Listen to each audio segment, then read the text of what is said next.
प्रिय विद्यार्थियों, आज हम एमए फाइनल का 7वां प्रश्न पत्र राजनीति विज्ञान में अंतर्राष्ट्रीय कानून के अंतर्गत समुद्र विधि पर संयुक्त राष्ट्र अभिसमय 1982 के प्रावधान के बारे में चर्चा करेंगे।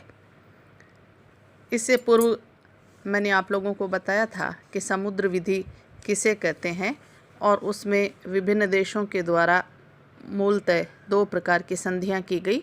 बड़े देशों की संधि और छोटे देशों की संधि, या बड़ी संधि और छोटी संधि के नाम से जो विश्व विख्यात है। और उसी टॉपिक को आगे बढ़ाते हुए संयुक्त राष्ट्र अभिसमय 1982 के प्रमुख प्रावधान के बारे में मैं बताऊंगी आप लोगों को। तो यह समुद्र विधि पर संयुक्त राष्ट्र अभिसमय 1982 में 320 अनुच्छेद हैं तथा यह 17 भागों और 9 परिशिष्टों में विभाजित है। यह समुद्र विधि का बहुत व्यापक दस्तावेज है तथा इसमें समुद्र विधि का प्रत्येक पहलू सम्मिलित है।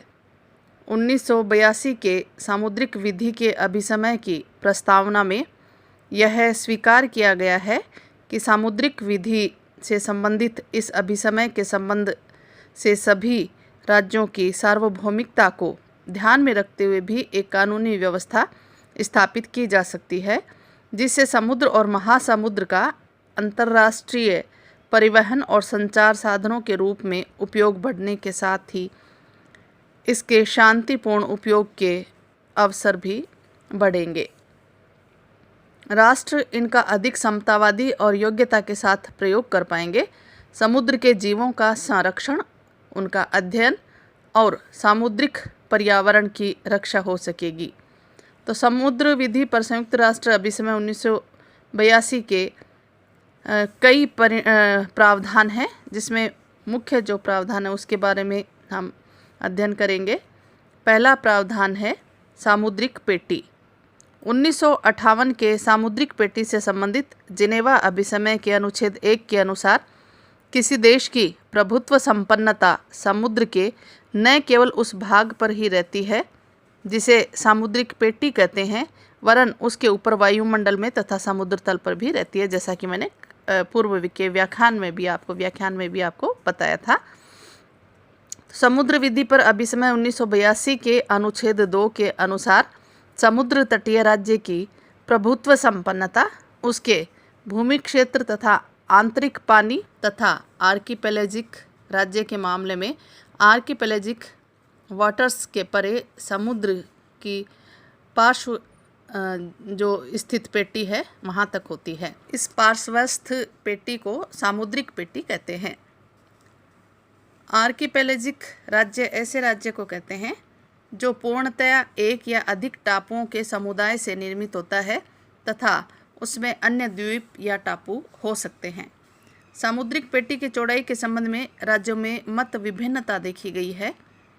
इस अभिसमय के अनुच्छेद 3 के अनुसार प्रत्येक राज्य की आधार रेखा से 12 समुद्री मील तथा सामुद्रिक पेटी स्थापित करने का अधिकार है। दूसरा है निर्दोष गमन। समुद्र विधि पर संयुक्त राज्य अभिसमय 1982 के अनुसार सभी राज्यों, चाहे वह समुद्र तटीय हो अथवा भूमि से घिरे हो, के जहाज़ों को सामुद्रिक पेटी से निर्दोष मार्ग का उपभोग करने का अधिकार प्राप्त है। मार्ग निरंतर तथा तुरंत होगा। मार्ग तब तक निर्दोष माना जाएगा जब तक वह समुद्र तटीय राज्य की शांति, अच्छी व्यवस्था और सुरक्षा के प्रतिकूल नहीं है। इसके बाद है अगला आर्किपेलेगिक यानी द्वीपीय राज्य के बारे में प्रावधान। आर्किपेलेगिक राज्य ऐसे राज्य को कहते हैं जो पूर्णतया एक या अधिक टापुओं के समुदाय से निर्मित होता है तथा उसमें अन्य द्वीप या टापू हो सकते हैं। टापुओं के समुदाय द्वीपों के ऐसे समुदाय को कहते हैं जिसके पानी तथा अन्य प्राकृतिक विशेषताएं एक दूसरे से इतने निकट रूप से संबंधित होते हैं कि ऐसे द्वीप पानी तथा अन्य प्राकृतिक विशेषताओं की एक अंतर्भूत भौगोलिक, आर्थिक तथा राजनीतिक इकाई माने जा सकते हैं। ऐसा राज्य अपने द्वीपों तथा टापुओं की सूखी चट्टानों से बाह्य स्थानों को जोड़ते हुए आर्किपेलेगिक आधार रेखाएं खींच सकता है, परंतु ऐसी आधार रेखाओं के अंतर्गत मुख्य द्वीप हो तथा क्षेत्र हो जिनका अनुपात 1 से तथा 9 से 1 हो। ऐसी आधार रेखाओं की लंबाई 100 मील से अधिक नहीं होनी चाहिए। अभिसमय 1982 के अनुसार सामुद्रिक पेटी, पार्श्ववर्ती पेटी, अपवर्जित आर्थिक क्षेत्र तथा महाद्वीपीय समुद्र तल की चौड़ाई आर्किपेलेगिक राज्य की उक्त आधार रेखा से नापी जाएगी। ऐसे राज्य की प्रभुत्व संपन्नता आर्किपेलेगिक आधार रेखाओं से घिरने वाले पानी पर रहती है, चाहे उसकी समुद्र तट से कितनी भी गहराई हो या दूरी हो। अगला है महाद्वीपीय समुद्र तल। महाद्वीपीय समुद्र तल के सिद्धांत के विकास का कारण यह है कि भूगर्भ शास्त्रियों ने समुद्र तल के अंदर तेल तथा अन्य खनिज पदार्थ खोज निकाले हैं। इस क्षेत्र की उपयोगिता दूसरे विश्व युद्ध के पश्चात विशेष रूप से उभर कर सामने आई, क्योंकि इस क्षेत्र में उपलब्ध पेट्रोलियम साधन और मत्स्य पालन की संभावनाओं ने इसे आर्थिक रूप से और भी अधिक महत्वपूर्ण बना दिया। 1958 में महाद्वीपीय समुद्र तल की निम्नलिखित परिभाषा की गई थी। महाद्वीपीय समुद्र तल समुद्र के नीचे की जमीन का वह भाग है जो समुद्री किनारे के समीप है तथा सामुद्रिक पेटी के बाहर है तथा जो 200 मीटर की गहराई तक तथा 200 मीटर की गहराई के बाद भी हो सकता है कि वहाँ से भी प्राकृतिक खनिज पदार्थों को निकाला जा सकता है। यह दृष्टिकोण उस समय का है जबकि विज्ञान ने उन्नति नहीं की थी, परंतु 1958 से अब तक विज्ञान ने अत्यधिक प्रगति भी कर ली है। समुद्र विधि पर संयुक्त राष्ट्र अभिसमय 1982 के अनुसार महाद्वीपीय समुद्र तल सामुद्रिक पेटी के बाहर समुद्र तल तथा उनके नीचे का वह भाग है जो भूमि क्षेत्र प्रसार है तथा उप महाद्वीपीय किनारे तक जाता है। परंतु जहां महाद्वीपीय किनारा 200 मील से कम है वहां महाद्वीपीय समुद्र तल 200 मील तक होगा।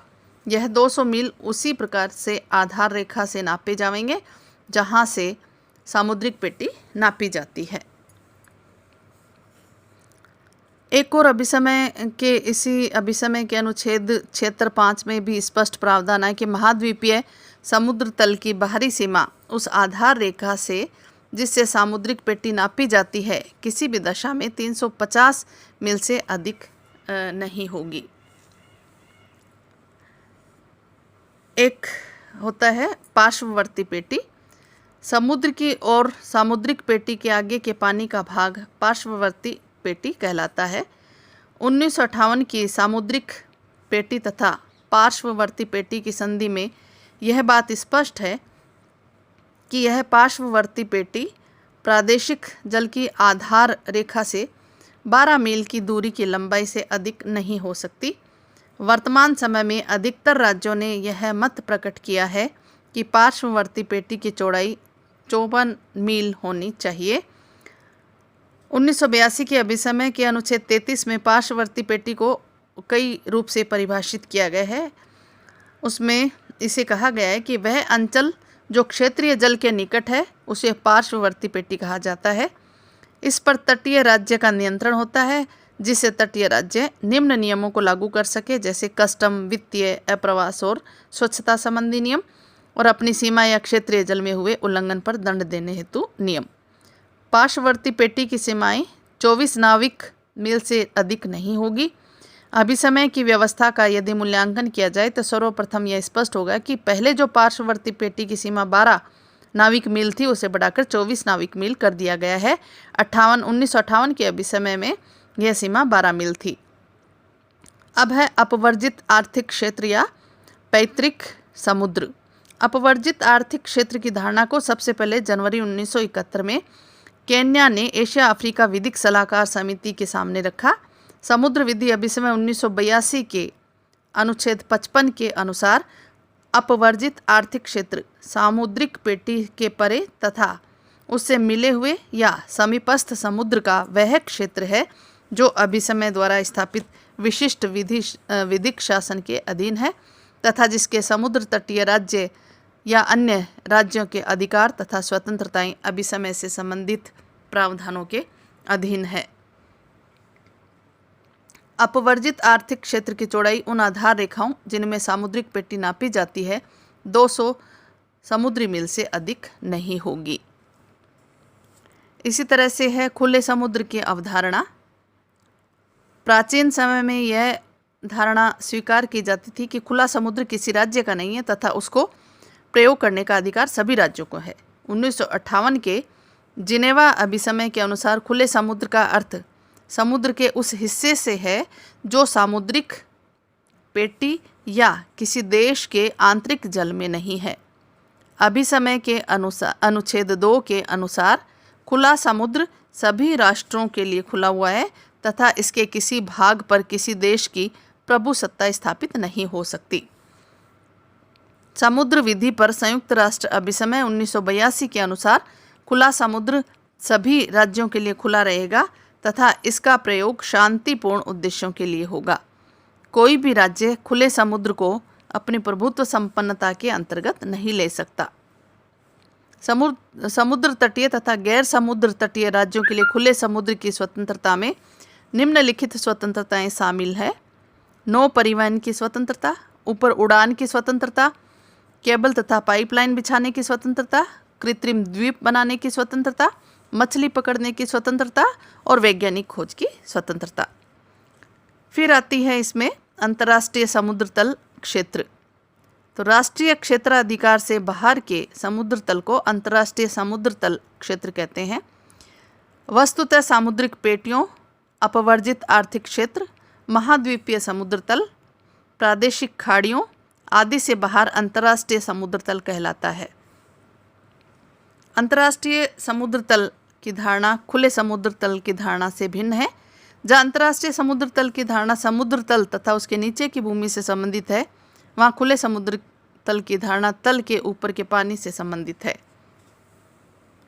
अभिसमय के अंतर्गत स्थापित निकाय। इसी अभिसमय ने समुद्री कानून के विभिन्न पहलुओं के निपटारे के लिए 3 विशिष्ट निकायों की भी स्थापना की थी, जिसमें अंतर्राष्ट्रीय समुद्री तल प्राधिकरण, समुद्र विधि पर न्यायाधिकरण और महाद्वीपीय समुद्री चट्टान श्रेणी की सीमाओं पर आयोग। तो ये मुख्य 3 आयोगों के बारे में भी बताया गया है। तो समुद्र विधि अभिसमय 1982 के लागू होने के बाद अर्थात 16 नवंबर 1994 के बाद राष्ट्रों की नीतियों एवं विधानों पर तथा अंतर्राष्ट्रीय संगठनों के कार्यों पर इसका प्रभाव पड़ने लगा है। वर्ष 1994 में महासभा द्वारा अभिसमय के 9वें भाग के कार्यान्वयन से संबंधित समझौते की स्वीकृति के बाद अभिसमय की सार्वभौमिक स्वीकृति भी संभव हुई है। धन्यवाद।